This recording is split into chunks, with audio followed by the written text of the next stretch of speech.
Good evening and welcome to the September 19, 2016 Goffstown Board of Selectmen's meeting. Would you please all join me at the Pledge of Allegiance? I pledge allegiance To the flag of the United States of America and to the republic for which it stands, one nation, under God, indivisible, with liberty and justice for all. First thing on the agenda would be the acceptance and/or correction of minutes from 9/12/16. Make a motion, we accept the minutes of 9/12/16, public minutes, with any corrections if need be. Second. Any discussion? Sue? I just had a couple. Page 4, last paragraph, right about in the middle, it starts with, there is a cap of a 9% increase. That was when I was talking about property liability insurance. So if we can just add before that, property liability insurance has a cap of a 9% increase. And then on page 9, first paragraph, the deliberative session is February 8th. It's right in the motion, but just above the motion, in the discussion, it says February 7th. So 8th is the deliberative session with the 9th, again, being the snow date. Under EDC, that section, about midway down, it starts with, she asked about the I-293 exit 6 and 7 trucking restriction. What I asked about the I-293 exit 6 and 7 meeting and the, whatever was said there about the trucking restriction, which, by the way, has been lifted, Right. and the signs are down. So that's all I had, those three. So to make it clear that that was about the restrictions being lifted on Goffstown Back Road. And spoken about at the meeting. Yeah, And exactly. they had a change of heart, didn't they? I think there was a court case that No? caused that. Not us, we weren't involved with that court Good. case. Any Waiting other discussion? waiting for a copy of it, though. Okay, all in favor, say aye. Aye. Opposed? Abstaining would be myself, I was not here.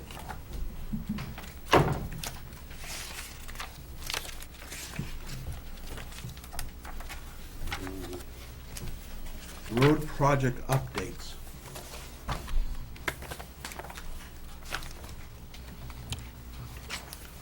Peter, you got an easy one. I had to read 3 of these last week. Well, yeah, I know, I saw that. That's why I decided that I'm not gonna read them all. There are some road projects being done, the largest one being on College Road. And there was a meeting with folks that were affected by it. Any of the neighbors that didn't attend the meeting or neighborhood Facebook or social groups, please pass along the contact information so they can sign up.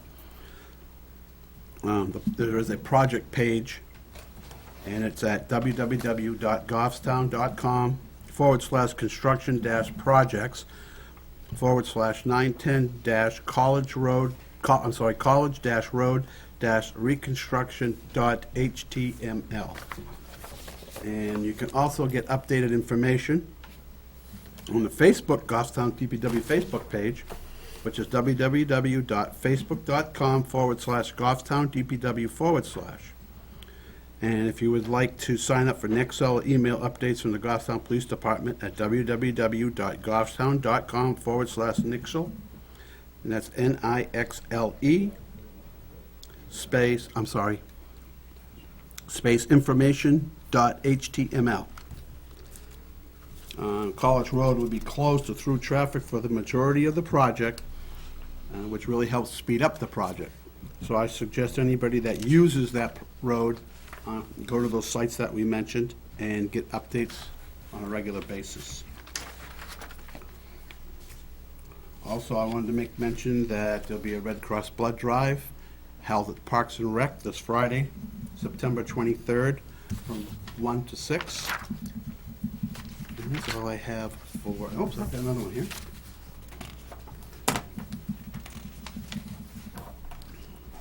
This is a letter, and it's addressed to Sergeant Pennard, assisted the citizen with changing a flat tire. The tire was not able to be repaired. He, out of his own pocket, purchased 4 brand-new tires. What a nice guy. Yes. It's nice to know, this is from the person, it's nice to know that there are still people who take such pleasure in doing special things and making others feel good. Thank you very much, Gloria and Bill Riley. Kudos to Sergeant Pennard for doing that. Another notification is important to those commuters. 114 and 101 and 114A will be doing night paving, and that starts they notify Essential Paving will begin State DOT resurfacing district in the town of Bedford and Goffstown, 114 for 3.7 miles from the intersection of New Hampshire Route 101 in Bedford, going northerly to the intersection of Route 114A in Goffstown, and includes ramps to 114A. Play high-strength pavement intersection, New Hampshire Route 101, Donald Street, White Ave, St. Anselm's Drive, New Hampshire Route 114. This work will begin on or about September 20th, so this will be tomorrow night, and continue till about September 27th to completion, weather permitting. All nighttime paving, and this is from 6 p.m. to 6 a.m. And there's still quite a bit of commuter traffic on that road at 6 in the afternoon, so be prepared for delays if you're coming through there after 6 p.m. or before 6 a.m.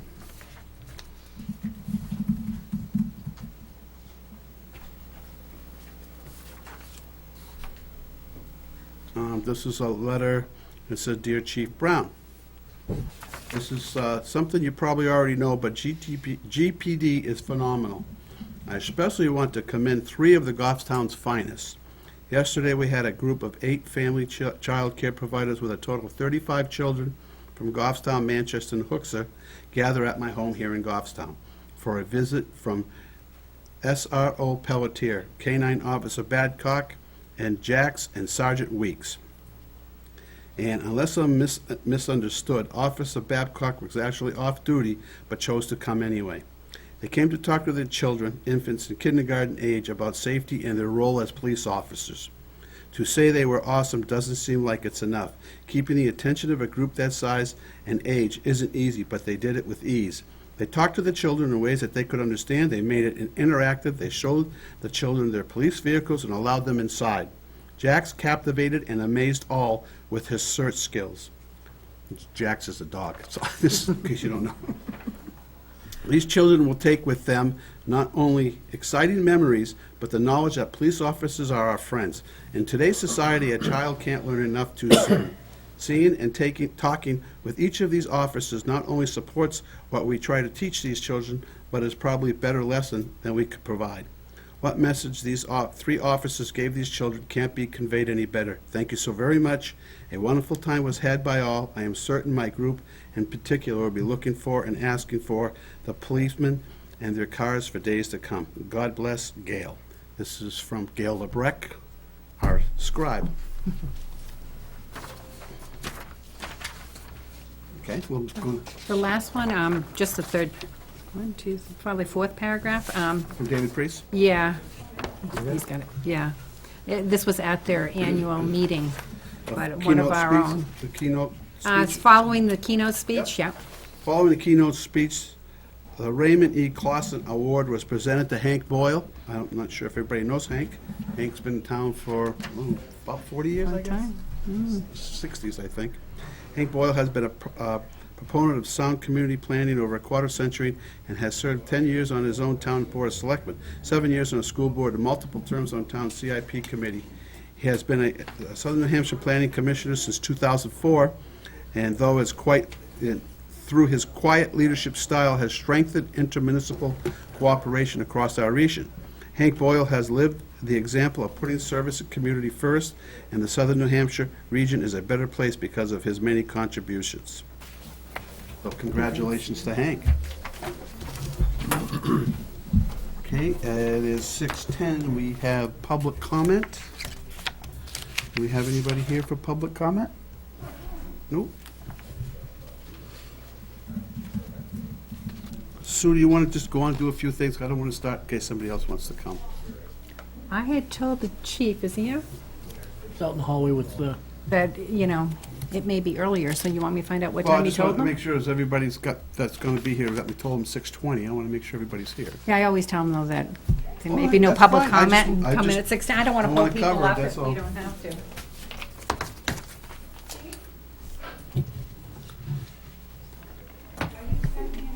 Get those. We need Peter.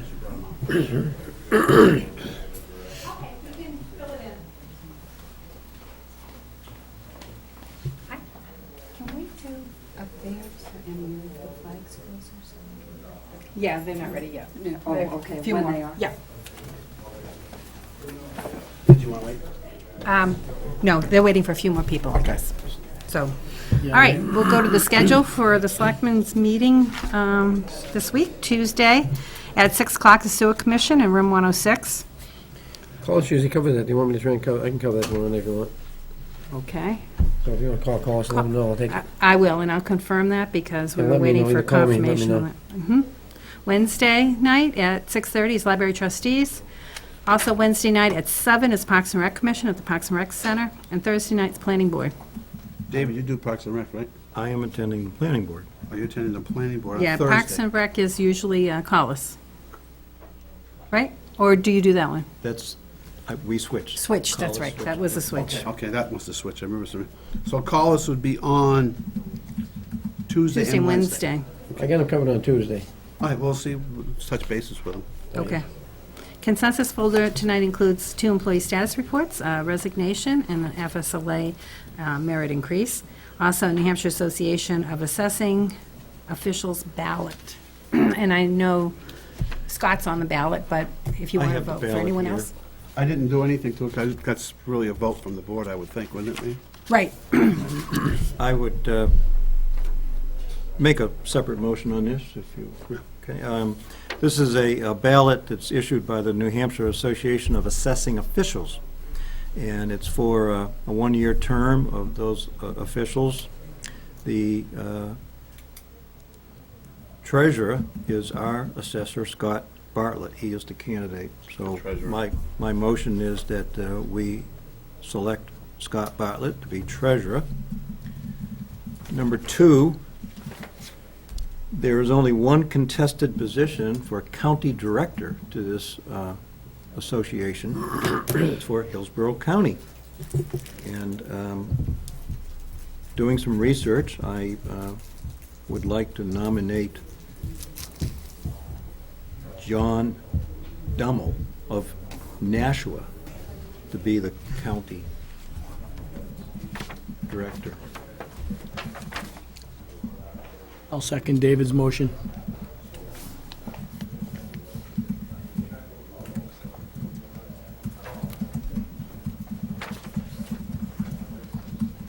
Is he unopposed, did you say, or is that No. contested? That's contested, John Dummel. And who's he running It's the against? only Robert county, Gagney, Manchester. it's the only county director that's a contested position, and it's our county.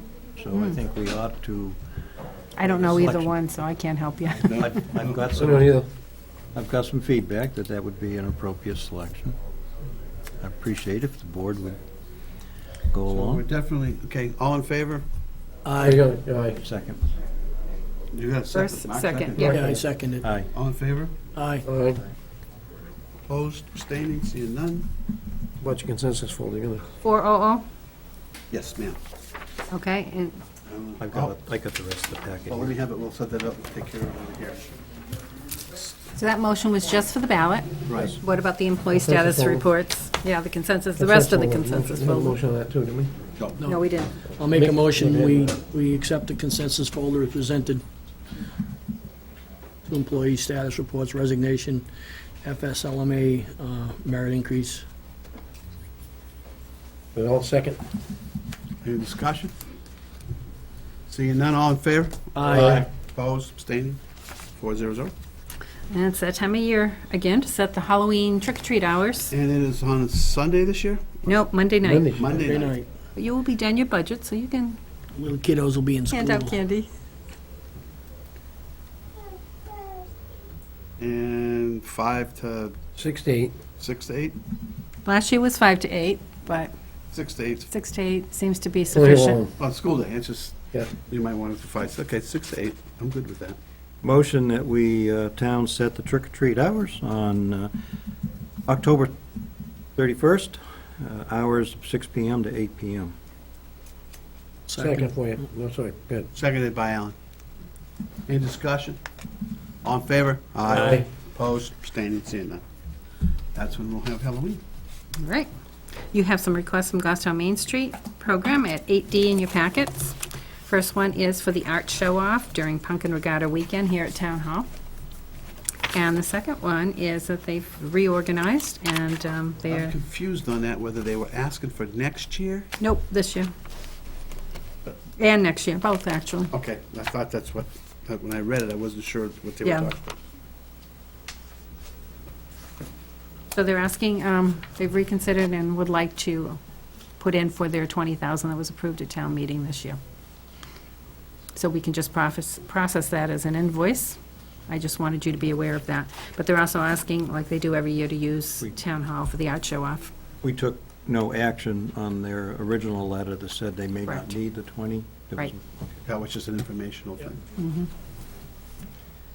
So we can just process that letter as a invoice. Need a But motion? you need a motion on the art show-off. I'll make a motion for the Town Hall Art Show-Off, October 14th through December 1st. And this funding? And the reconsideration for the funding for 2016. Reconsideration or payment of? Payment of. Not really a reconsider. No, just payment of. Right. Yes, second. Any discussion? All in favor? Aye. Aye. Opposed? Abstaining, seeing none. Thank you. And just real quick, they're going to, are they gonna come back in? Or send you something, or?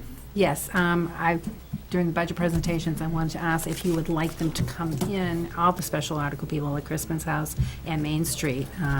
That would be not next week, the week after. Yes. Yeah, okay. That'd be a good idea.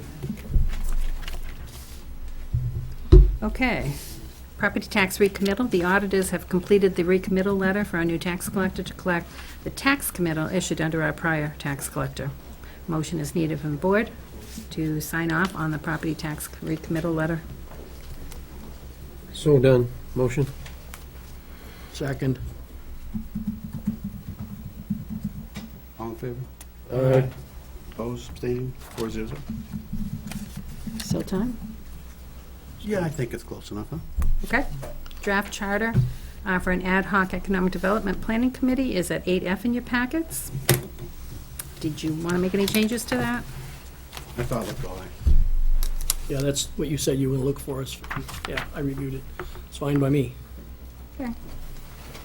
So you, Motion, Mark? I'll make a motion on the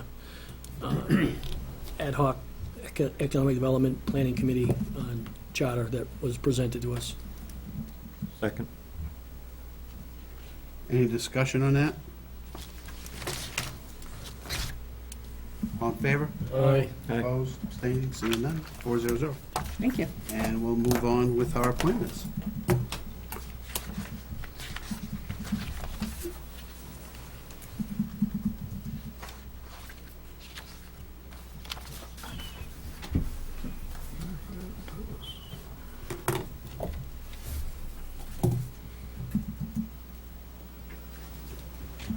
Okay, folks, tonight we're going to have notice of appointments from the fire department chief. Did you want to say a few words? Sure, real quickly, before I introduce the two gentlemen, we have a opportunity to advance somebody to the position of lieutenant, and also to introduce somebody full-time. And I'm glad to see tonight the outpouring and support by the families, because in the fire service, we rely on that, because we have some good days and some bad days. And without a doubt, without our support from our colleagues and from our family, it'd be a tough career. And, but they're entering the best career. I want you to know that the fire department and the town supports them, and the fire service in general. You'll see that wherever you go. The firefighters always are there for other firefighters and their families. But tonight, I would like to introduce our promotion to lieutenant. It would be Derek Strenard. Come on up, Derek. Derek was hired back in 2011. He's actually started part-time with us and was hired eventually full-time. He's a paramedic, firefighter 3 certified. It's pretty much the highest you can go in certifications. He's got technical rescues under his belt. Also, he's completing his coursework as a company officer, and he's completing his degree in fire science. So with that, Mr. Chair.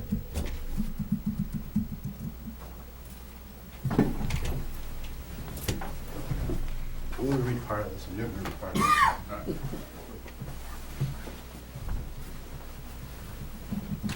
This is to Derek Strenard of Ware in the County of Hillsborough, State of New Hampshire.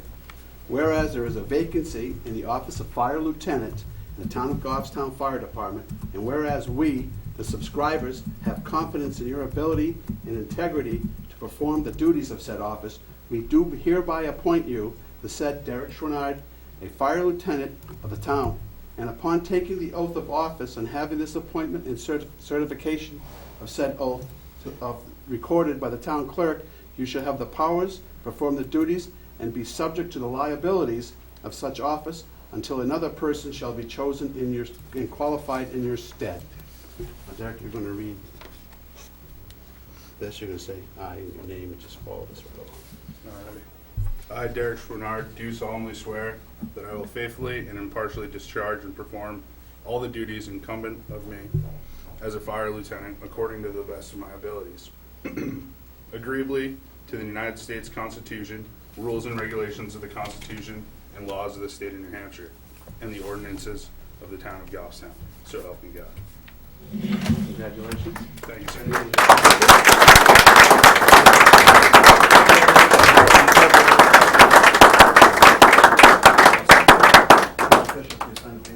All right.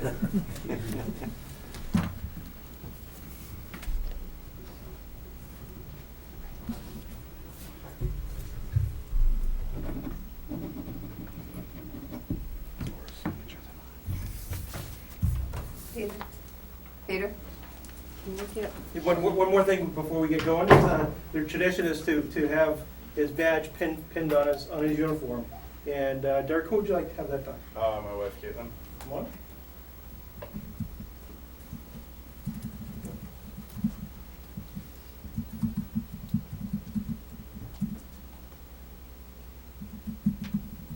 You just stick them with it. Don't give her any ideas, please. I'm supposed to sign these here at the time.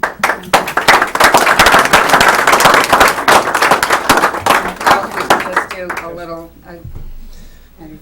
This way? yeah. Crown down. Can Why you don't we bite- do it on the back wall? I would prefer that, That's great. actually. Why don't we do it on the back wall?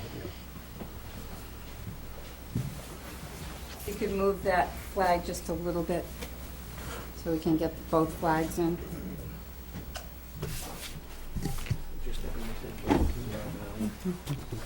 Oops, sorry, Derek. Make it perfect. Only get one.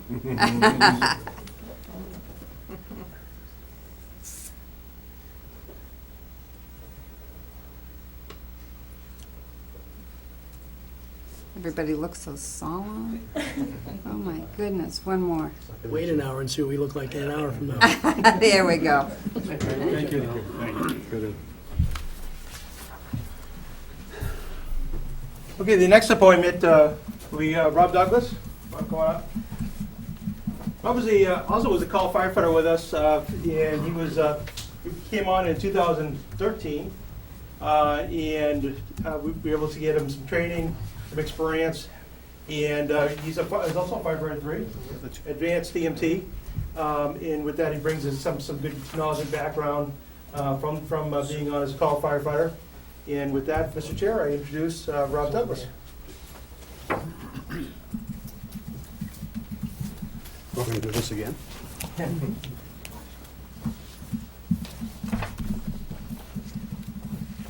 This is to Robert Douglas of Goffstown, in the county of Hillsborough, state of New Hampshire. Whereas there is a vacancy in the office of firefighter in the town of Goffstown Fire Department, and whereas we, the subscribers, have confidence in your ability and integrity to perform the duties of said office, we do hereby appoint you, the said Robert Douglas, a firefighter of the said town. And upon your taking the oath of office and having this appointment and certificate of said oath of office recorded by the town clerk, you should have the powers, perform the duties, and subject to the liabilities of such office until another person shall be chosen in your stead. And you're going to just say your name and then read this section. I, Robert Douglas, do solemnly swear that I will faithfully and impartially discharge and perform all the duties incumbent on me as a firefighter according to the best of my abilities, agreeably to the United States Constitution, the rules and regulations of the Constitution, and laws of the state of New Hampshire, and the ordinance of town of Goffstown. So help me God. Congratulations.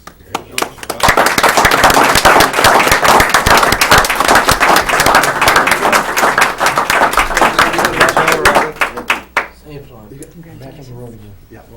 Okay, Rob, once again, it's your turn to be pinned now, so who would you like to be pinned? Jack here and Tom. Yeah, that's right.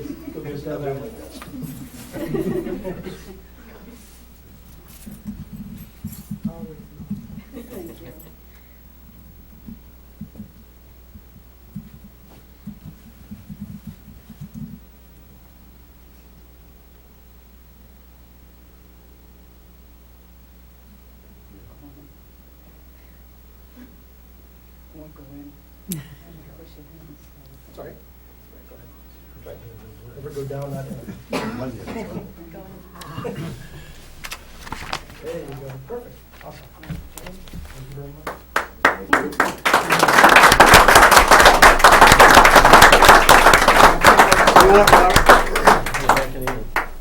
I need you to sign a couple things here real quick.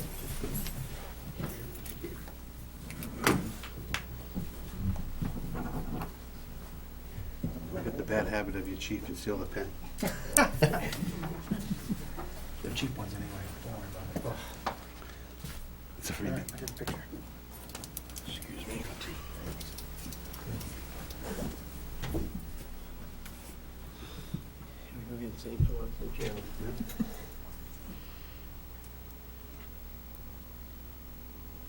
I just asked that one chair be moved.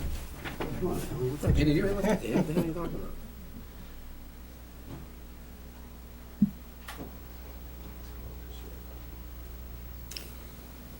Okay, thank you. Thank you.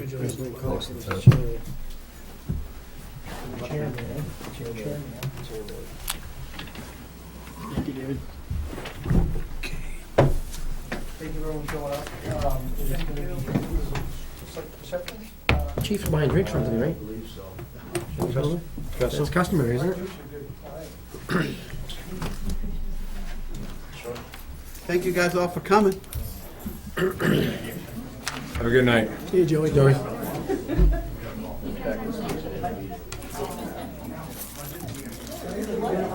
That's the way it's supposed to go. Chief's gonna take everybody to dinner now, right? Having a reception. Turnout. Okay, committee reports. I'm just going to get the committee reports out of the way.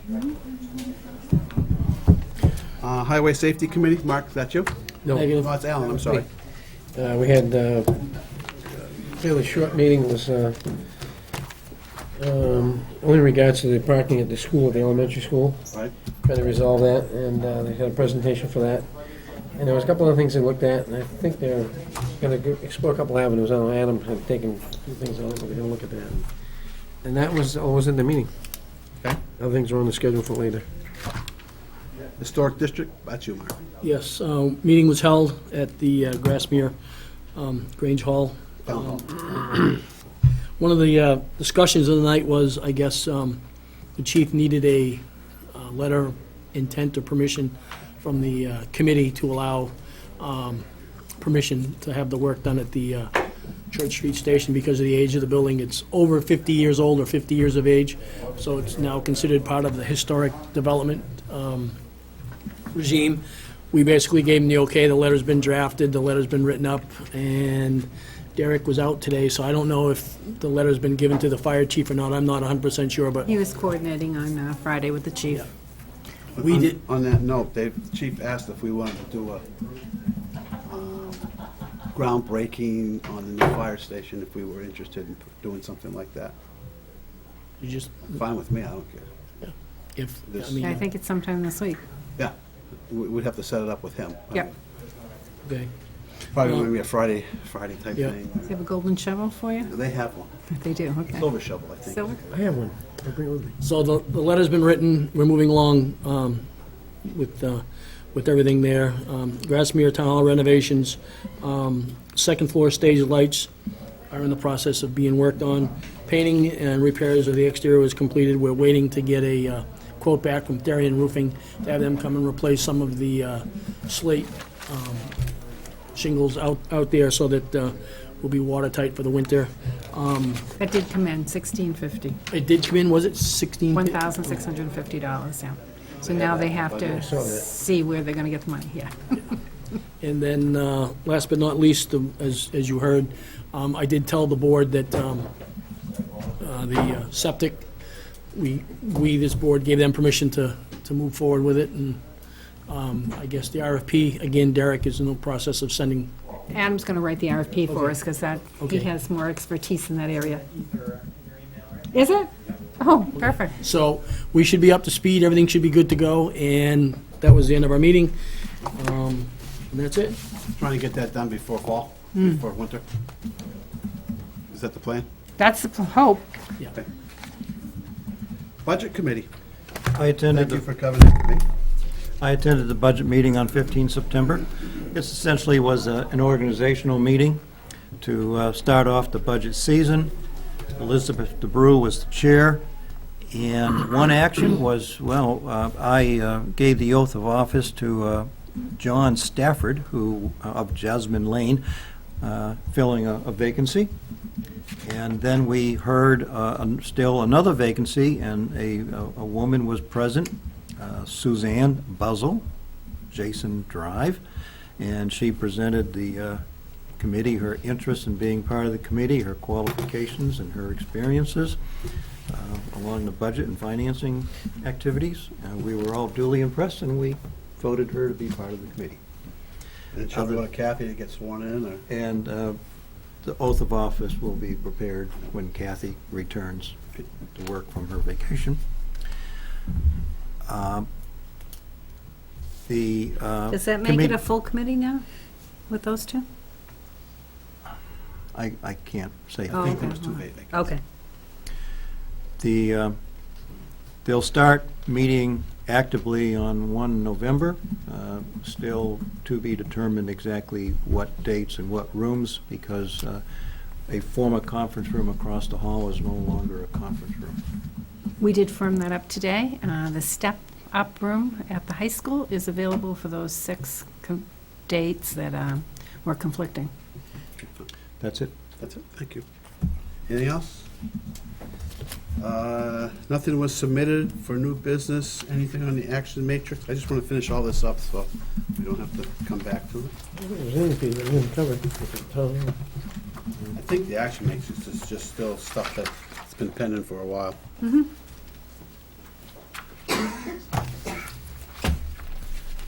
Being nothing, let's move on with the library.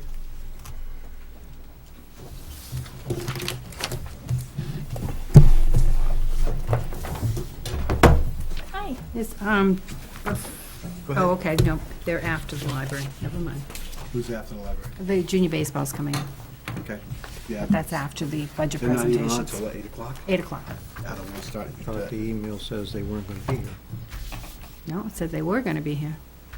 Eric sent Did he send one today? Eric sent you an email this afternoon. I didn't was get that one. Courtesy copy saying Oh, that you he didn't was get your email? unable, Oh, I looked at my email, but, unable to attend oh, this evening. this one just came in at 6:40. 4:55. He's not able to attend. Okay.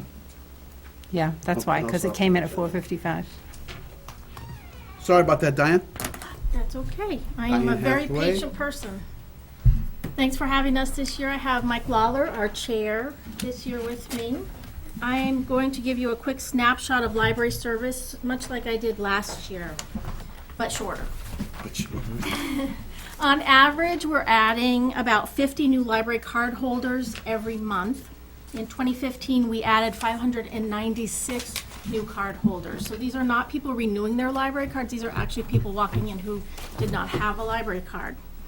And it grows about 8% every month.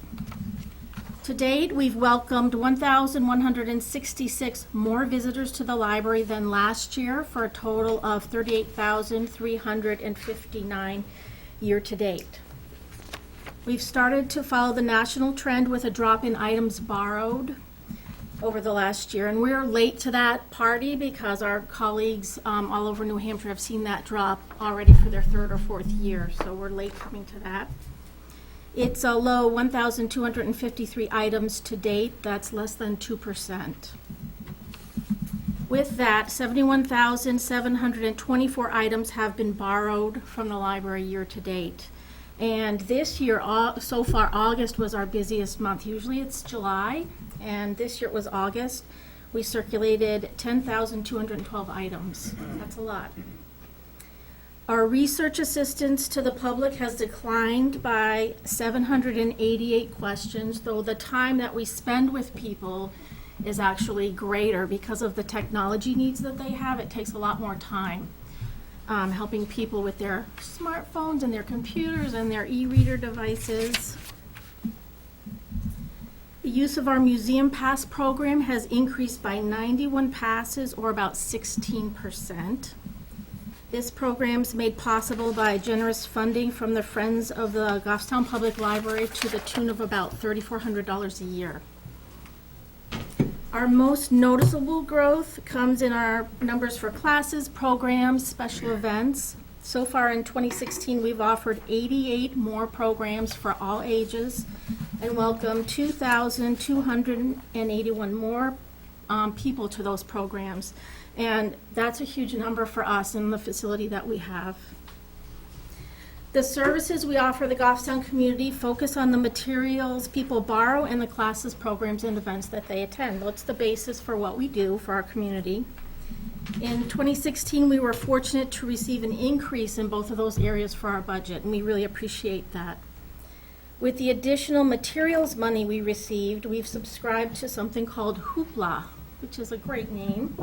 It allows our card holders to borrow movies, music, audiobooks, ebooks, comics, TV shows to enjoy on their computer, their tablet, their smartphone, and even the movies can be streamed to their smart televisions.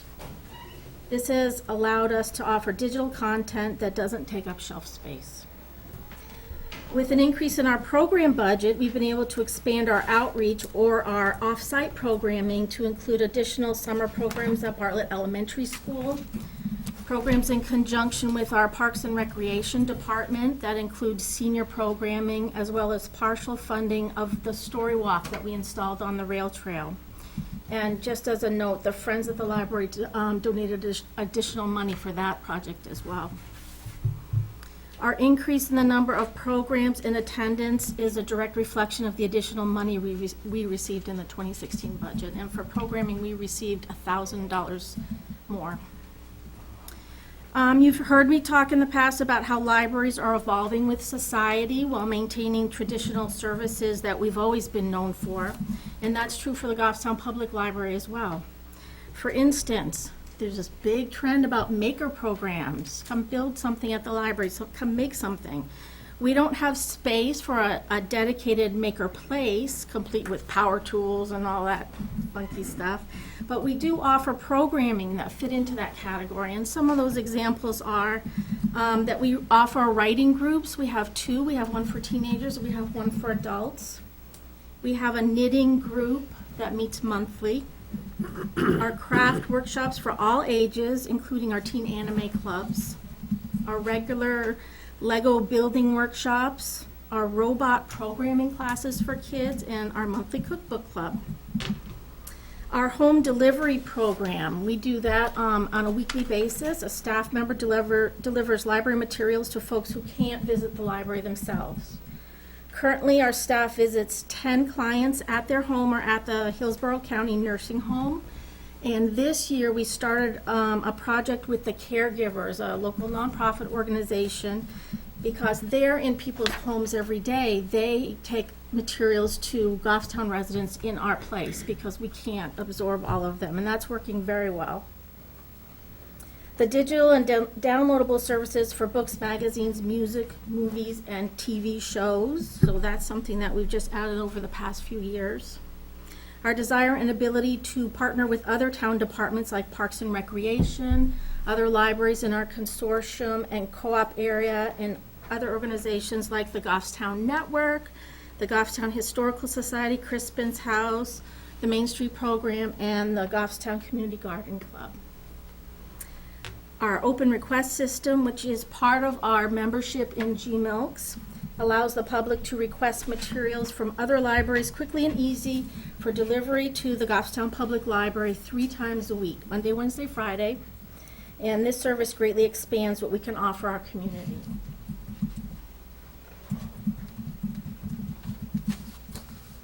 With that, Diana's just given a synopsis of what the library does for the community across all ages and interests.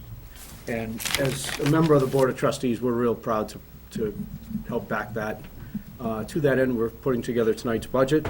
Shows a difference of 2.62% over last year's budget. The items that you'll see in yellow, for the most part, are formulaic, following the same formula Sue introduced last week. The one exception to that is heating oil. We had looked at the formula for that and came out with a lesser number that we're looking to increase to 3,000.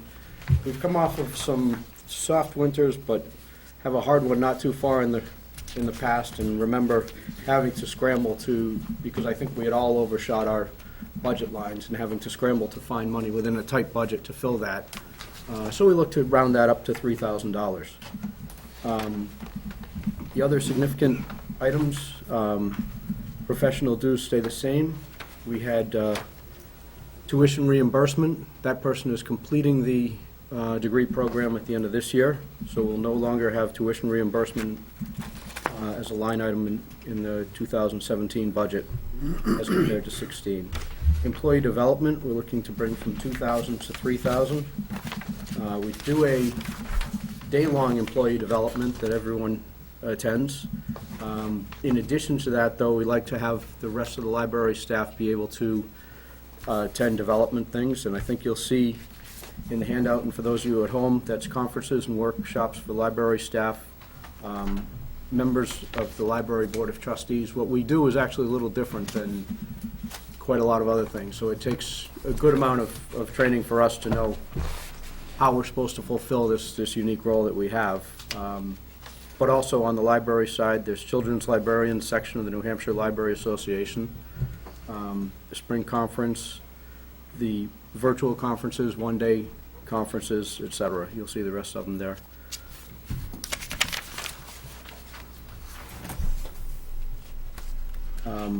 Travel expenses is remaining the same. Consulting services, we're looking to increase from 500 to 2,000. We're just completing now the work on a personnel manual that has been in the works for a little while. We're going to have some legal cost on reviewing that, and I think for anyone who's ever had consulting services, whether it's financial or legal or whatever else, $500 doesn't buy you much more than the first cup of coffee. So we're looking to increase that to $2,000. Excuse me, Mike, is that going to coincide with the town's policies? Is that what we're going to be doing? This is actually meant to be a standalone personnel manual for the library staff. What we discovered several years ago was that there are a lot of things that, whether it's RSAs or whatever, that pertain to library staff and operations that don't pertain to town. So I believe this is separate from whatever you're referencing. I'm not clear on exactly what that is, though. So is that, So you It will doesn't make have a any change to vacation time, any of those. But that's the those one you're gonna areas. follow, you're not following the town one. Exactly, exactly. So what has happened is It'll be different. those areas have been rewritten into the library manual. They're the same, it's the same information.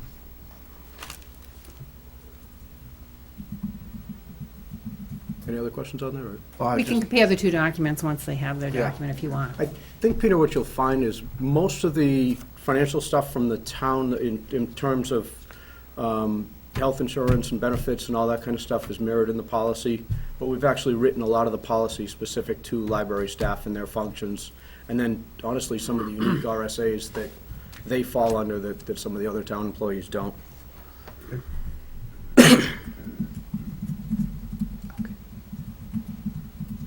Next up is minute takers, again, no increase to that. Office supplies, operating supplies. Postage, we're actually decreasing slightly. We're not using, frankly, we're not using as much postage as we have in the past. We use a lot more electronic means, and that's worked quite well for us. Photocopier contracts, we currently own the photocopier that's in the library. This is the cost of maintaining it. And what you'll see is this cost of maintaining it is offset by typically a little over $3,000 in revenue that I believe is noted at the bottom of this. We Under don't have that. Cassie. Okay. And those revenues go to where, Sue? Bottom line? Goes to the town general fund. To the general fund. What happens is when people pay for a copy, the money actually goes to the general fund. We pay to at first to lease, now we own the copier, and now we pay to maintain it. So that's the amount you see there. Books and publications, again, we saw an increase last year that I think fits very well. We're looking to stay with the same on that. Computers and communications is the same. Advertising, we're actually looking to decrease from 800 to 400. Some of the money that we had in there was for advertising job positions, and again, using electronic means, using the town's website, the library's website, New Hampshire State website. We've actually done very well, gotten a number of good candidates over the last several years, so we'll be looking to reduce the advertising line item. Cellular telephone, this is a $250 one-time payment to Diane towards the use of her cell phone that she uses for library business either on her personal time when she's traveling, or in some cases, given how small the library is and how difficult it is to have a secure conversation, she's actually had to go to her car to have a conversation with an attorney or someone else, just because there's that little space and that little privacy within the library. So this is just a small stipend to offset that. And again, having a cell phone bill myself, I can tell you that $250 is a token at best. Heating oil I've already mentioned. The rest of the electric, water, sewer we already have in there. Telecommunications. Bear with me for a moment. Telecommunications includes a static IP, First Light Fiber, DreamHost, a wireless hotspot for the summer of 2017, and maintenance. Most of these numbers we've gotten from the town IT department, and they're numbers I think we have a good degree of confidence in. Facility maintenance is always a difficult line item for us. We have a 100-year-old building with a number of older systems, and what we've tried to do over the years is take a look at what things we can expect to need preventive maintenance, what items we can expect that we're going to have as ongoing expenses. But frankly, what happens is we end up with things like a couple of years ago, we had some chimney work that needed to be done. It was a significant cost. We've had to do air conditioner condenser replacements and things like that. And so what we found is that $15,000 line item actually typically fits the needs for the library facility maintenance. But again, to give you an idea, we've had some repair work on the rock wall out front, the retaining wall, and typically that's in the $700 to $1,000 per event. So I think what you'll see is some of the things that we look at are actually pretty significant against that number, pretty significant portions of things that we really don't have much way of forecasting. Facility maintenance supplies, you'll see, is the same. Property insurance is the number we have gotten from the town, and that, along with some of the benefit numbers and whatnot, may be adjusted as we go through the process. I think that's a yearly ongoing thing. Programming, we've kept it the same. I think the last year's programming increase worked very well. We were able to reach out to a lot of other members of the community, sections of the community. So we're looking to stay at that number. The GMILKs is the consortium that Diane mentioned, and that's allows us a lot of borrowing from other communities, and it really magnifies the scope of the library and what we're allowed to do. It also includes some of the computer programs that happen behind the scenes to allow the library to run. The 22-2, Diane has actually done a very good job over the years of forecasting what the membership cost is going to be. It's kind of a complex number. It comes from the number of items being borrowed versus lent, the number of towns that are in, and the number of overall circulation and several other things. But I think in the past, Diane has been right on in forecasting what that amount is going to be. And last is electronic subscriptions and contracts.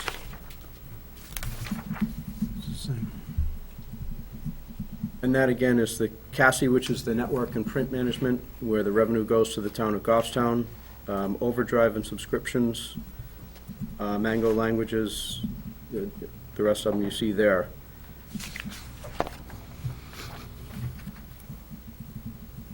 And again, that's no increase from the prior year.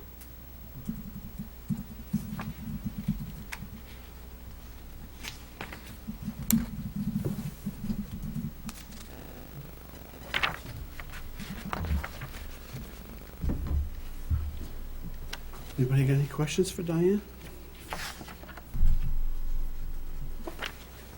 Mike, you mentioned the heating oil now. Yes. So far, year-to-date, you spent $11.94. The tank's full or empty, or? They're full right now. We are predicting a very cold winter. So, but are 3 months going to use up the rest of that money? Tanks are full? Depends on the weather. It's an very old likely, building. Peter, it won't in the next 3 months, but if you look back at what last year was and what this summer has been, and it's really difficult to say that next year is going to be the same. I've lived here long enough. I just want to make sure that we use everything we have this year, make sure the tanks are full right up to the brim on that part, you know.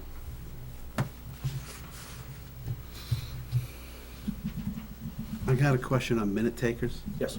There's only 4 months left, and you've hardly touched that. You used 450, and you're budgeting 2,250. 1,000 of that goes to the town for bookkeeping services that we've When do we already hit that? paid. When do we hit that? You already did, because for 2016, it's the first year that the trustees paid the town from their money. So, but we had to put the $1,000 in the budget, so, my brain just Yes, went let me- blank. So you have to have the money in the line, even if it's paid from someplace else. Gross It's called appropriation. gross appropriation. On the bottom, you So- see $1,000 LBT bookkeeping. The town actually provides bookkeeping services for the library board of trustees for monies that we control. So that ends up being a wash, the 1,000 in there versus the 1,000 of revenue. So the real net cost of of the minute taking is the monthly minute taker for our meetings. So that line will always be $1,000 that doesn't look like it's spent because it's paid from someplace else. Is there a better way to show that? Yeah, there's a better way to show that then. Can we look at, I'll get I don't know back what to you that would be. on how I think we could do that, Okay. yeah. I mean, as you're looking at it, it doesn't look like you've spent $450 so far this year, and Yeah. you're budgeting $3,000. I mean, That's Exactly. correct. you know, that Yes. doesn't seem like it's. Our understanding, though, is we have to put it in there if we're going Well, to, not if it's coming from it's coming directly from the trustees trust, or are they paying the library and the library's no, paying no, us? no, it's coming from the library trustees from their account. It has nothing to do with the trustees That's of the just trust revenue to funds. us, you don't have to budget for that. Yeah. If you were making the payment to the town, it would have to be gross appropriated, out of your library budget where you know, raised by public And funds. it's always been there, too. It's always been there The- because of that, but Right. is it gonna continue to be paid for by the library trustees? Yes. Then we can account for that differently. Okay. Okay. Yep, Sue will handle it. yep, Okay. No, I'm just. Thank you, Sue. no problem. Huh? So then, if I And follow then you have a correctly- reduction of a $6,000, $7,000 expense, which has been eliminated now, so that really makes your budget, it's really a 3.5% increase. Okay. Right? I mean, if you're eliminating something, you're eliminating $6,942 completely, and your budget still goes up 2.5. If you add that $7,000 back in, you're at a 3.5% increase in your spending. Okay, just pointing that out.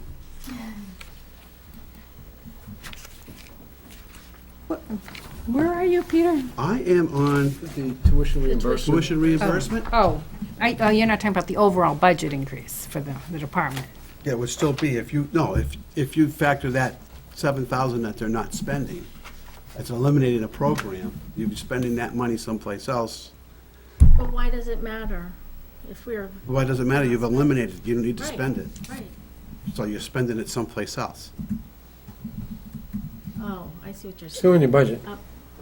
Well, a portion of it is still in the budget with other increases, Okay, but Right. okay. Just so I understand correctly, so would the minute taker line item now be reduced by $1,000? Yes, But it but we will shows still on the count, revenue. on the revenue, we'll count that we're getting 1,000 from the trustees trust fund as an interagency transfer. you're getting it from the library trustees, not the trustees of the trust. Oh, fund. that's true. Different It's money. true. Okay. Yeah. There's other agencies in there, so Yeah. that would be the library trustees.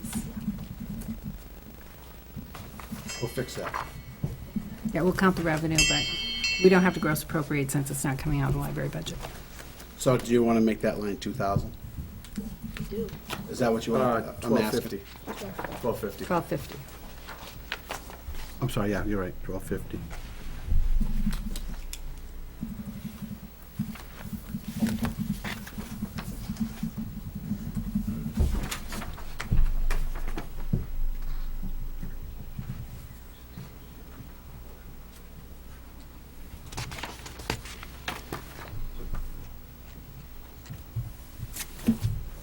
Anybody got any questions?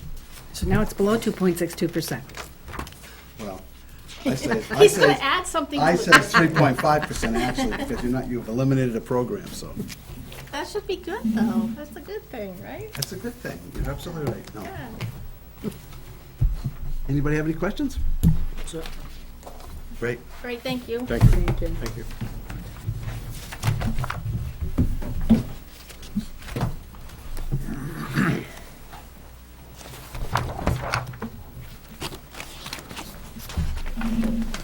Where's the fire budget in this book?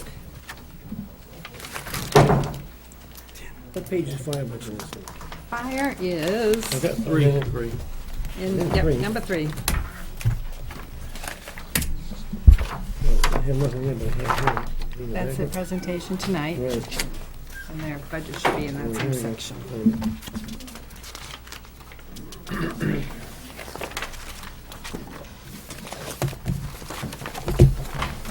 Next up, we have Fire Chief. Good evening, thank you. O'Brien, it's all yours. I hope you all get my budget overview for all the fire department budget, the emergency management budget, and the EMS budget. And if I could just jump right in, if you so please. First item would be page 2 of the items, would be the fire department budget. What I did is I highlighted the significant increases or any decreases, similar to what Sue did for the town hall budget, and I'll just kind of skin over some of the overview items that Sue also addressed also. So under the 2017 fiscal year 2017 fire budget, going to wage and wage-related lines, it's an increase to $39,610. That reflects the significant changes from the recent contract that was passed at the March vote. It also includes some increases in the overtime and part-time wage lines due to the hourly rate increases that changed also with some of these adjustments. There was a decrease in special duty wages because we found that this coming year we don't have so many events that we need to cover, like the presidential debates and a few other political events. So we decreased that line a little bit also. Professional dues, we increased $409 to add some membership dues for the deputy fire chief. Employee development, we also increased per our CBA. We have one of our members that had requests to take a couple classes for his college education next year. Legal services, we decreased $1,000 because it is not a negotiating year, and we're hoping that we won't need legal services as much as we typically do in a year like that. Hose expenses, we decreased to $2,144 because this year, in the previous year, we had budgeted for some major appliances that attach to the fire trucks. We got that project done, and now we're focusing on hose replacement, so there's a reduction in that line. SCBA equipment and repair was reduced significantly, $4,000, because we have new SCBA's. They're under warranty, so that's a fact right there. Furnitures and fixtures, it was increased $9,950 because moving into the newly renovated and added-on station, we know that we'll need some additional furniture as we move in, and that reflects that increase. Significantly, with when it comes to heating oil, propane, when we talk about heating oil, we're going to see a significant budget decrease of $7,556. It's because we had converted the Terrell Hill Road station from oil heat to propane, and we're converting the Church Street station from oil heat to propane. So you'll see the reduction in the oil, and then retrospectively, you'll see the increase in propane. But because of the rates are better in propane, it's not as much as the oil. The water rates, we adjusted those to actual usage, so we decreased there. There was a slight increase in the Manchester Waterworks rates, which almost made it a wash, but we're able to adjust our rates to current use. Fire prevention, we increased our amount to above $500 to, I believe it's $3,500 now. Again, the price of the public education materials has gone up, and we have none in stock right now. We have to replenish our stock. Radios, this includes the funds to purchase a new mobile radio for the new engine that's in the budget for $1,300. Diesel fuels have been adjusted down along with gasoline due to the new contracted prices. Fleet maintenance, it's an additional $618. What we do with fleet maintenance numbers, how we come to that number, is we take our entire fleet, and we know exactly how much we've spent to maintain our fleet in the past 3 years, actually more. But we take that 3-year average, and then we come up with per vehicle how much it's going to cost, or we're projecting to cost for repair. And that's what we typically budget. And so far, in the past 2 to 3 years, it's actually been pretty close and true. Facility repairs, $26,000 increase, and that is due to a number of items, and we'll go over that. The first is to convert from oil heat to natural gas at the Mass Road Fire Station, and that's $13,000. And what that will do is eliminate us from using oil heat. We have natural gas line that passes right in front of the fire station. We haven't tapped into it yet.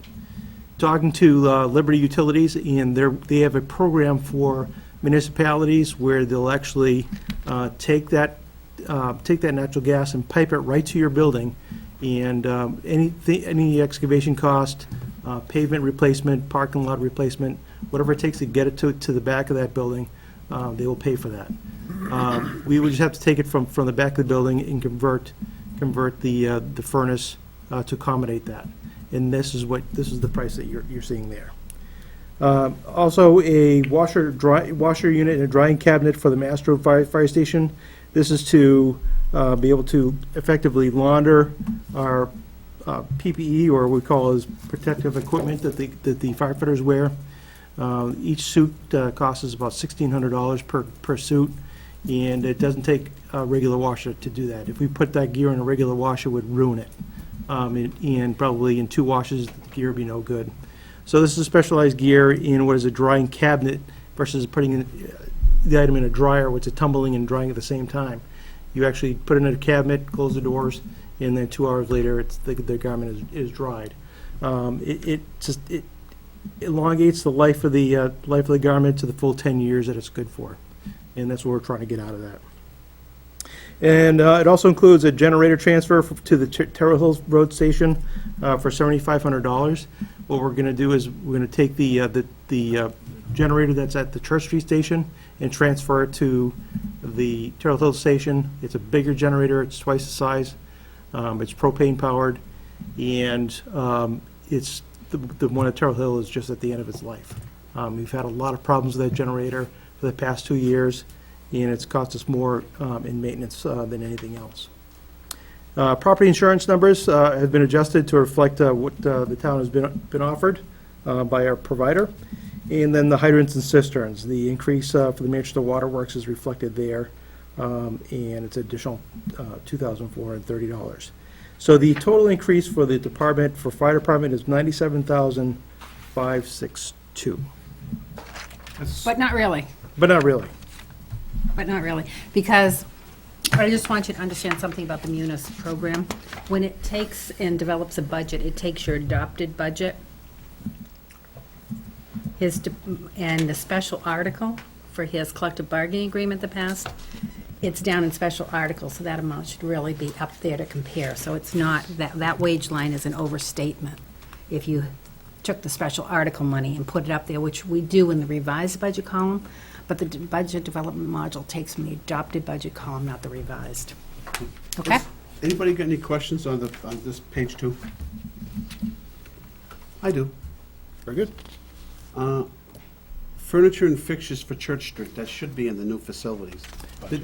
There is provision in that line, just not knowing exactly what we'll need. I just wanted to budget an amount in there just to help us with that. That should be, that $10,000 should be coming out of that fund, that warrant article, that special article, my opinion. My next thing is $7,500 is to transfer that generator up there? Transfer and install with a transfer switch. And we got one on there already? It's got a, Switch? well, the transfer switch is going with it, but they felt that they'll most likely need a new panel. The electrician indicated that they will need a new panel installed up at that station to accommodate that power. But doesn't it have a transfer panel already? It does. That will go with it, correct. But it'll need a new electrical panel in the station, circuit breakers. So what's in it now? No, he's gonna take the one from this No, I station. know, take them over there, go over there, I understand that. I'm just trying to figure out why we're... Transfer station switch, the switching gear that's there. Transfer switch, I get that, yeah. It's there, it's a smaller transfer switching gear. It's not meant to match the one that's currently there that's going to be moved over there. And the one that's there, correct me if I'm wrong, Chief, we don't power all parts of the fire station now with the new one or the new used one that's gonna go there. We'll be able to power up a lot more of the station and be able to work more, work better, period. It'll be able to power the entire Yeah, the station. entire station. Need $7,500 to wire that up. That's what That's we pretty did. much what you're saying. That's what the quotes I got, yeah.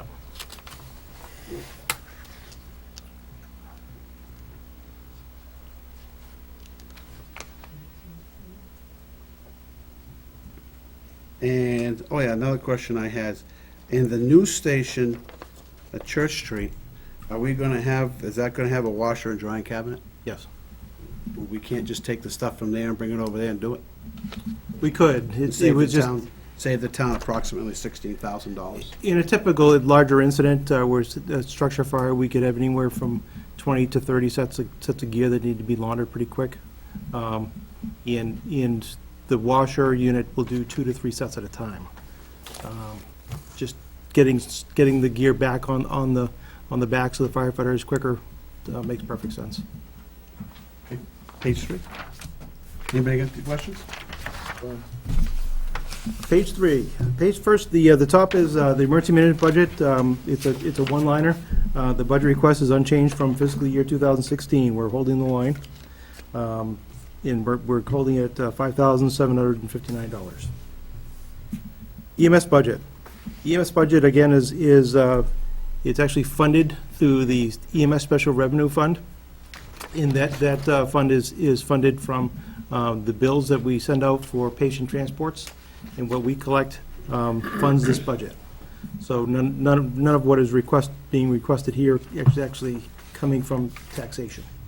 Quick question on that, Chief, while you're on the EMS. Sure. During the day, the regular firefighters might man the ambulances, right? Correct. You bill the EMS fund for those people? Yes. You do? At the current rate, or just a flat fee, or how do you? Well, no, we bill the Medicare plus 35%. That's our ambulance policy. And what we receive depends on what the person may or may not have for healthcare coverage. Are you crediting the fire department budget from the EMS fund? Not in true allocation, no. What we do credit with is we purchase all the gear that they need, all the training that they need, and all the recertification training that they need. So, and All EMS revenue goes to the EMS Special Revenue Fund. I understand that. correct. But So if you're looking for an allocation, we do allocate $9,800 a year to the general fund, just for administrative costs. But if you are looking for a true allocation, it gets difficult at best. I've done it before in other departments. And in our particular case, where they're operating from vehicles that are totally funded from this fund, where it's not from taxation, all the equipment that they're using is funded from this fund.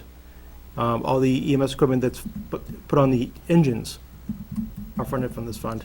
So is it an equal wash? It depends. If you were about to buy a $230,000 ambulance, we're about, we have in the budget for a $39,000 monitor. So, in the long run, probably as the cost of personnel costs rise, it does bear looking at on whether it's allocated appropriately. And unfortunately, it takes time to do that. But you understand what my question is? 100%. Yeah. So That fund seems to have a lot of money in it. it has enough to sustain the core elements of the service. Absolutely. Yes. And that's something we could talk about when we talk later. Go ahead. All right. So getting back to the EMS budget, we have an increase of the wage and wage-related lines of $7,593. Again, this is to adjust for hourly pay increases to the part-time employees that cover that ambulance. Training expenses, we've also increased to reflect the increased training costs when it comes to EMS. The service fees, radios, diesel fuel, and fleet maintenance, all have been adjusted downward to reflect true costs. Again, the radios, it's $3,500 less because we had budgeted for a new radio for the new ambulance, which should be coming into town in November this year. So we won't need to purchase another radio. And the diesel fuel reflects the new rates. Fleet maintenance also reflects the cost, now that we'll have a new ambulance, will be under warranty. We're hoping to see some reduction in fleet maintenance costs. But we do have two other units that are getting older that require more TLC. The big addition to the budget for the EMS budget this year is equipment. This includes a new cardiac monitor defibrillator that costs $39,000. Property insurance has been adjusted for the new rates. So the total increase for the EMS budget is $30,284. Any questions? The majority of that's 39,000. Yes. Yeah, the majority is that cardiac monitor. Okay, the next item is the fire department capital improvements. The first item is to replace engine 1. This replaces the 1994 engine and the 1999 squad unit with one new rescue pumper. The gross appropriation is $640,000. We'll be hope to utilize $568,000 from the capital reserve fund. And so the total needed to fund the replacement is $72,000. So we'll need to budget $72,000 to complete this project. Also, we have a rescue boat that needs to be replaced. We operate from 2 boats at this point. This one that we're looking to replace is often need for repair, whether it's got slight leaks or where the seams are starting to go on it. It's a inflatable with a rigid bottom on it. We've had it nearly 20 years, and it suited us well, but it's time to replace it, and the cost of that is $20,000. In the same kind, in equal replacement, same kind of boat. Yeah, we like those. They're pretty versatile. They're light and they work well in the river and the lakes, and we're able to deploy them pretty quick. Whereas DPWs look for used stuff like that. Have you looked at that at all? As far as the used boat, or if they, The used boat, well, the trouble with those boats is other departments, they get rid of them when they're at their end of life, and we've already got a used boat, so. This one, we don't want additional problems, especially when the crews have to go out in possibly rough conditions, and they don't have to worry about a boat. Replace the thermal imaging devices that we currently have, and there's 4 of them, and those devices were purchased almost 20 years ago, and again, they're at the end of their life. The batteries don't last on them. They won't service them. It's old technology, and the new technology uses the newer batteries to them, and the more effective for personnel to use in life-threatening situations. It's a tool that we constantly use every day, whether it's checking a light ballast or electrical problem in a wall, or searching for a victim. It's a tremendous tool for our crews. It gets 4 units for $45,000. And again, we'll be asking for $225,000 to replenish the fire apparatus capital reserve fund, and that's usually done through the warrant article. Any questions on that? On page 4, the summary. So we've got the 3 budgets. We have the fire department, emergency management, and EMS. So fire department budget with the as Sue said, it's a little deceiving, but you've said worst-case scenario was the $97,000 increase, which actually it isn't. Yeah, you'd have to minus out $35,097, because that was the amount of the special article off that $97,000. So really, your increase is about 62 something. And that's on, what's one, Sue? Fire department. On the fire department wages, Yeah. because the warrant article for the first year of the CBA was $35,097, you'd have to just deduct that from the $97,562 to see the true increase. $35,097. So the true increase is you're looking anywhere from just about 3%. If I was doing my math in my head. The emergency management budget is a 0% increase. The EMS budget is approximately 70% increase, again reflecting the purchase of the cardiac monitor defibrillator.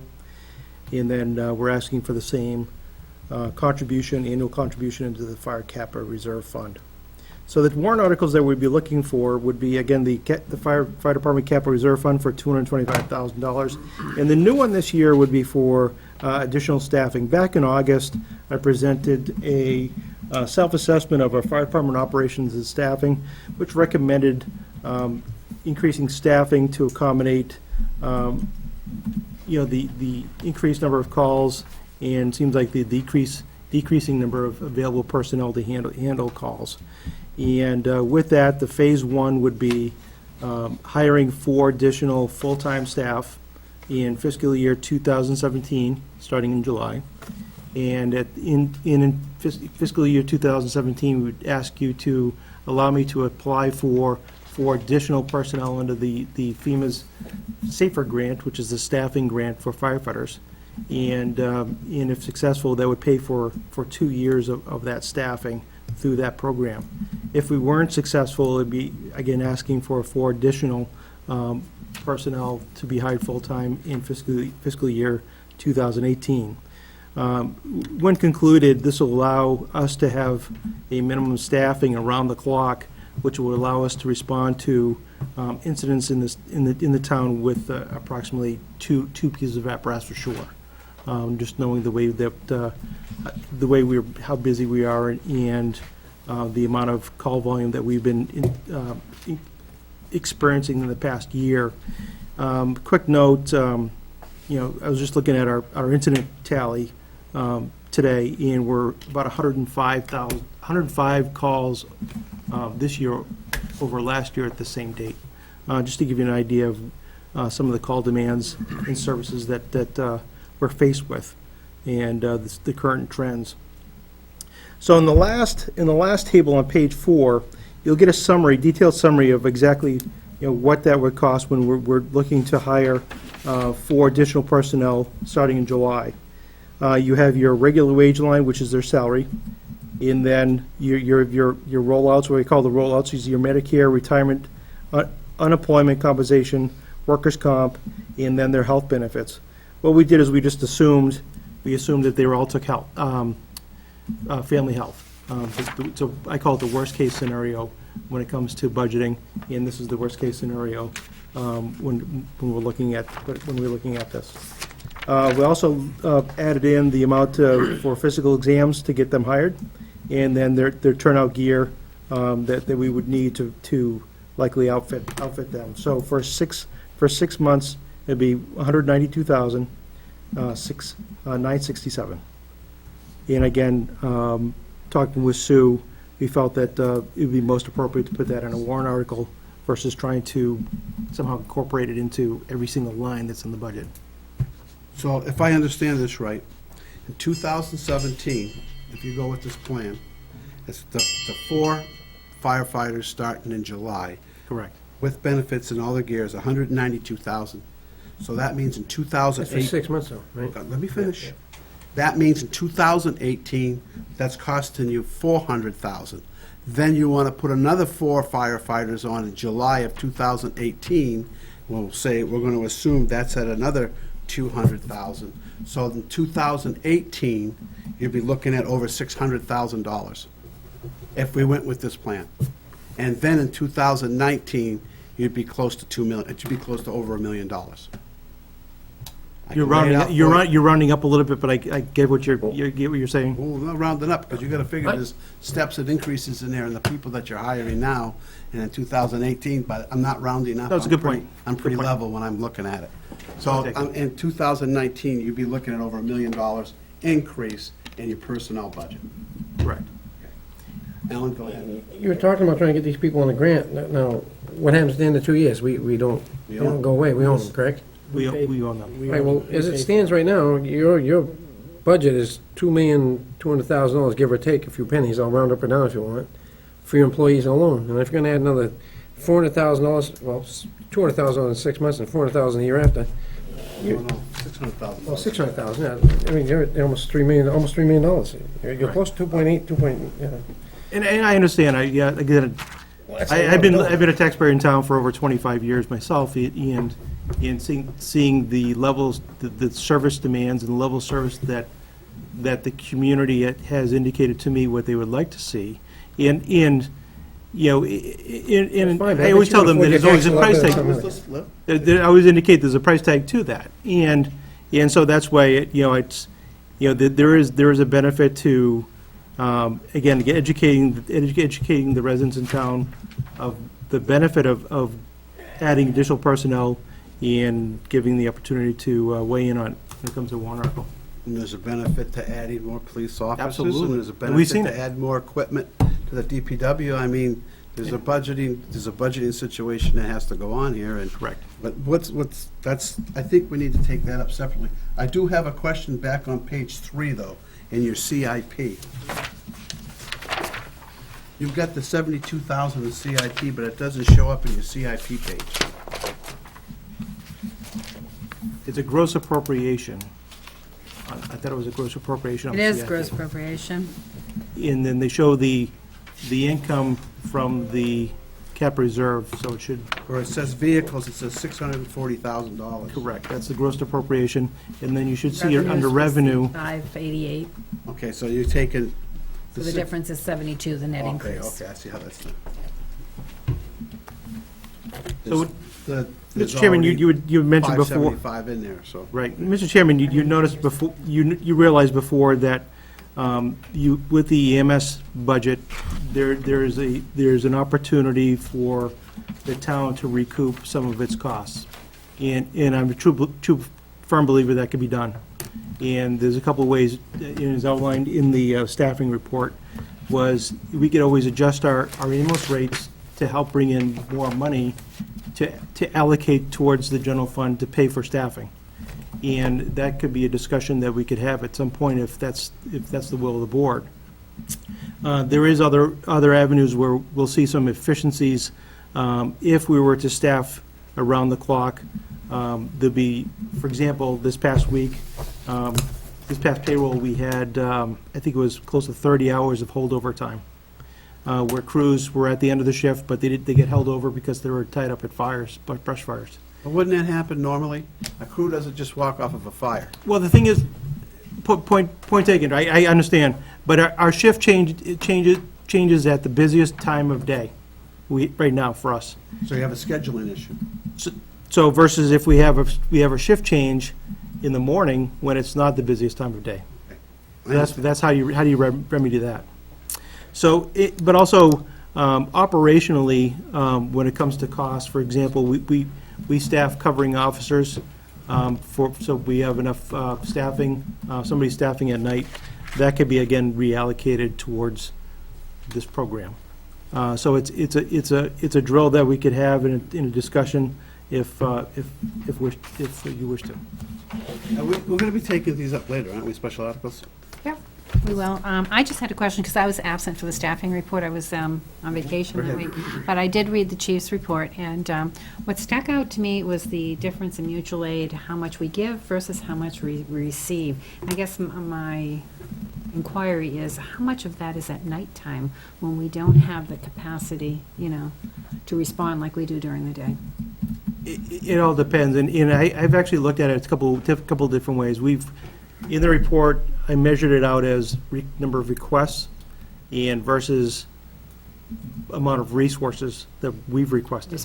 And this past year, particularly, we actually used more resources, mutual aid, than we've actually given out over time, because we've had the big fire at Jutras, which was unusual, but we used a tremendous amount of mutual aid for that fire.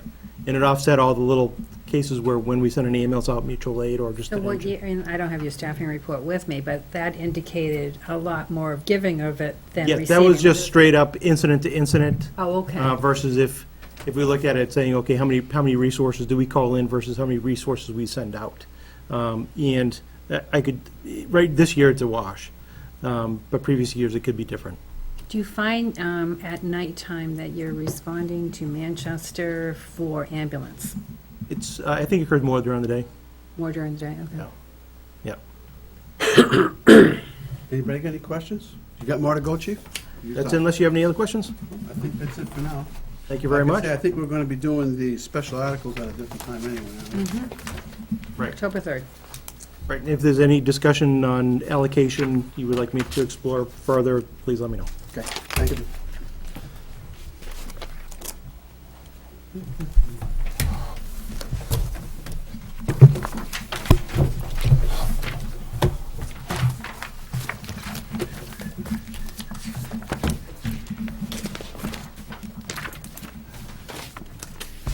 Get all the budget stuff put away here. And that's,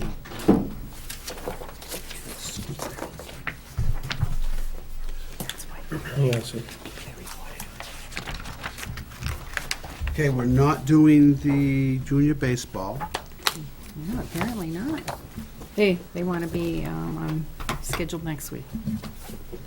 They're trying to draft up the easement language. Looking for a motion, Peter? I just double checked to make sure I got everything covered here because done. we're not due to go to non-public for another hour. Yeah. I just had one item I'd like to bring up. I had forwarded back, I think in August, the final report from the people who were looking at the Town Hall Foundation. I don't know if you got a chance to read his recommendation. I don't remember. I know we read it. We talked about it. I think it was when Derek was here or something. Yeah, it was from Derek was here. It was? Because what he recommended at this time is continued monitoring of the settling and with survey grade data. Also, he recommended that in the corner, he had put a hole in the flooring, the far corner, and found a 3-inch gap, and recommended us putting in the cement there to shore that up. Global fill, yeah. Yes, whatever you Formal guys fill, call it, yes. He had another term for it in his report. But anyway, I wanted to know if you wanted to go forward with that step and continue to monitor it even after that. He also thought that the fact that the sewer runs under that corner of the building may also be contributing to the problem, but he recommended that first step of just filling the gap in with cement under the floor and monitoring it before we do anything else. Was that something we can do in-house, or does that have to be? I think that's gonna be done. as a I've house. asked Megan to. Specialized equipment. It is. Pump. They'll drill Yeah. pumping in their slurry, I believe. Let's get a cost on it. to do it Yeah, I've this year. asked Megan to find out, because she got a copy of the report too, can't and believe find out we- how we much that have would cost us. Was there an indication that more than one hole might have to be drilled in the flooring? I mean, No, he just didn't the, indicate just the that. one Just that oratory area. hole that was drilled might, That'd is be a very enough to, Very small area of concern with Yeah. only one hole, because usually they drill multiple holes and go, yes. That's why, it sounds like they would have to drill more than one so I hole. would think. Is this, are you anticipating that on this year's budget, or? It depends on the cost. No, we were, all the costs related to the foundation, we were going to take out of the Mildred Stark Trust Fund, because we didn't have the money in the facility line this year. And that is a maintenance item, and that's what the Mildred Stark Trust Fund is for. Okay. So I asked for cost, because there's only so much in there, we can only use the interest, not the principal. So let's find out how much it is, and we'll talk about it again. Okay. I can't believe it. Motion, Mark? Motion to go into non-public session, RSA 91A32, for compensation, hiring, and legal claims. Second. Yes. Yes. Yes, Yes. That'll conclude tonight's public portion of our meeting. We'll be going into non-public. Thank you for watching. And Sue, the ambulance just went mutual aid to Manchester. Well, you know,